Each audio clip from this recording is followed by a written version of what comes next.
primer lugar, no importa el método que se practique de yoga, el cuerpo humano es el mismo, la mente del ser humano es la misma y desde luego el funcionamiento de ese software que tenemos en nuestra mente, sea cual sea el nivel, sea subconsciente, consciente o incluso supraconsciente para los que son maestros de la práctica del yoga, es el mismo. Está totalmente descrito en el Yoga Sutra y se podría, digamos, traducir a los occidentales de una forma simple como la precisión, la percepción y la integración, que son los tres elementos fundamentales o pilares sobre los cuales se debe sustentar una buena práctica de yoga. Ya repito, no importa si son principiantes o son experimentados y tampoco importa el método que se practique. ¿Por qué? Pues muy simple.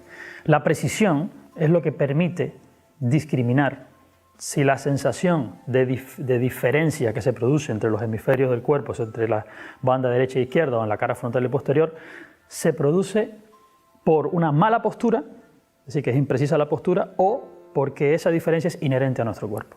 Si estamos haciendo asanas o ejercicios de yoga y estamos haciendo pranayama o ejercicios de respiración y percibimos esas diferencias y sentimos que un pulmón se llena más que otro o un lado de nuestro cuerpo pisa más fuerte que el otro y no tenemos precisión en la postura, ¿cómo sabemos cómo corregir esto? ¿De qué forma lo corregimos? Entonces, si no hay precisión, no sabemos cómo poner nuestro cuerpo en un estado de equilibrio. Eso es lo primero. Luego, la percepción nos permite la comunicación correcta del cerebro con cada una de las partes del cuerpo. Si no existe percepción en la práctica, la conciencia sencillamente no profundiza. Seguimos trabajando con la vista. O sea, corregimos una pierna porque la vemos. Cuando no la vemos no la podremos corregir porque la comunicación nerviosa entre el sistema sensitivo y motor de la propia región que queremos corregir no está potenciado. Y eso se potencia con la práctica, eso se le llama percepción, a un nivel muy bajo, pero es percepción y a partir de ahí, pues más en profundidad. Y finalmente, el yoga se trata de unión, unificación. Nuestra mente no es una mente que esté en un estado de unidad, es una mente que está en un estado de separatividad. Y cuando empezamos a hacer posiciones de yoga nos damos cuenta. Cuando pensamos en el pie se nos olvida el hombro. Cuando pensamos en el hombro se nos olvida el pie.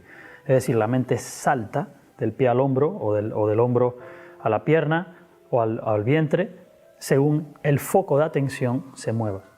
Y entonces esto es imposible que nos conduzca a un estado en el que la mente por sí sola engloba el punto de atención o el foco, engloba todo el área de la idea que se quiere trabajar y se llega a estados que se conocen como concentración o sencillamente abstracción sensorial, que es pratyahara o meditación.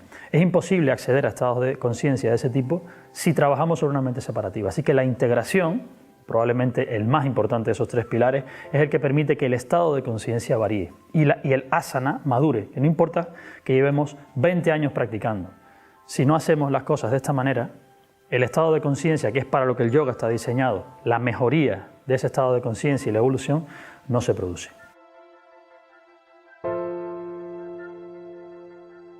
Yo respondería a esa pregunta con una pregunta. ¿Dónde está, en qué área de su cuerpo, o de su mente, o de todo lo que les define como ser humano, dónde está la conciencia? ¿De qué zona de ustedes mismos son conscientes en este momento? La respuesta es simple, de la piel. La conciencia en el ser humano corriente está de la piel hacia afuera. Sufrimos de una extroversión enorme con respecto a la capacidad de introversión que tenemos. Nos hemos hecho a imagen y semejanza del ojo. Nuestra mente depende directamente del ojo. Somos altamente audiovisuales en este momento. Nuestra práctica depende del ojo. Por eso, cuando hacemos una posición, y todos los principiantes me lo preguntan siempre, ¿podemos poner un espejo para saber si estamos bien? Eso me lo preguntan a diario. ¿Se lo pueden poner? Lo que pasa es que mientras más espejos usan, mientras más siguen usando el ojo, más debilitan el resto de los canales sensoriales del cuerpo, que son los que van a dar la propiocepción. Esa propiocepción del cuerpo es la que genera la percepción directa, o sea, la conexión directa, como una DSL, como Internet, entre el cerebro y cada célula del cuerpo, y no entre el cerebro y el ojo, que le dice al cerebro lo que está pasando en el resto del cuerpo, que es lo que está pasando a día de hoy. El proceso de expansión de la conciencia, que va a la par del proceso de concentración de la conciencia, van a la misma vez, trabajados juntos, permite que se entrene toda la fibra nerviosa del cuerpo y del cerebro para que la mente dé una cobertura adireccional. Cuando al principio la mente trabaja de manera direccional y con esfuerzo, que tenemos que focalizarnos en el pie o focalizarnos en el hombro, no tenemos realmente el hardware de nuestro cuerpo preparado para soportar un funcionamiento adireccional y todo abarcante de la conciencia. Eso hace que tengamos que pasar necesariamente por una práctica precisa en la que el ojo todavía sigue siendo el que geométricamente nos dice que la asana es correcta, para poder discriminar y decir todas estas diferencias que siento ahora, como la postura es correcta, se deben a la deficiencia de mi sistema osteomuscular, nervioso, endocrino, etcétera, etcétera. Y poder arreglar todo esto y ponerlo en equilibrio. Y una vez que llegamos a ese punto, sabemos que el instrumento con el que vamos a observar nuestra mente y nuestro cuerpo es un instrumento que está calibrado y equilibrado. O sea, a partir de allí empezamos a potenciar la percepción. Si empezamos a intentar percibir sin lo primero, obviamente es como usar un microscopio o un telescopio opaco, en que lo que vamos a ver está distorsionado.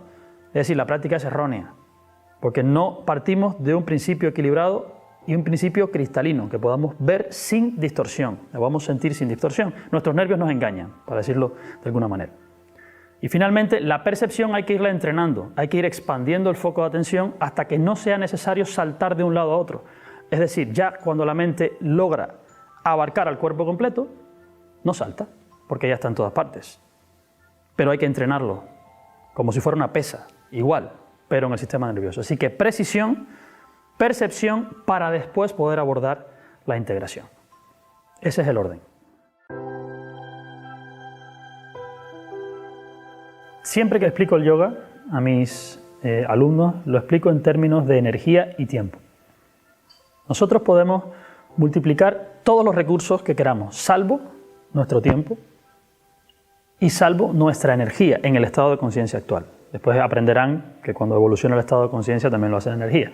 Pero en nuestro estado de conciencia no se multiplica ni la energía ni el tiempo. Entonces, los beneficios principales que tiene seguir una práctica correcta sobre estos pilares son muy simples. El primero, se minimiza la cantidad de energía que tenemos que emplear en sostener una práctica. Segundo, se potencia el resultado de la práctica haciendo que todos los desequilibrios que se pueden traducir como enfermedades, aunque no sean patológicas desde el punto de vista del yoga, las pequeñas lesiones, molestias posturales, deficiencias de los sistemas fisiológicos por estar desequilibrados, por no tener una homeostasia correcta, van desapareciendo con el tiempo. Es decir, se gana una calidad de vida en menos tiempo con respecto a seguir un curso o seguir una práctica sin este tipo de control. Y tercero, mucho más importante de todo, se minimiza el tiempo en el que uno recibe los beneficios profundos del yoga, que son los que realmente lleva buscando desde el principio. Estos beneficios a veces nunca llegan en la vida, porque la propia práctica de yoga está definida en el Yoga Sutra, que debe ser durante un largo periodo de tiempo, de manera ininterrumpida y con toda la atención que la conciencia pueda prestarle. Y en un momento actual, en el que la extroversión que nos exige el propio sistema social en el que estamos viviendo en Occidente, es casi imposible que sin un método riguroso y ya optimizado nos planteamos, incluso a medio y largo plazo, convertirnos en yogis en el mismo siglo XXI en el que vivimos. Y el objetivo que yo tengo con estos tres pilares es que esto sea posible aquí y ahora, en mitad de esta sociedad.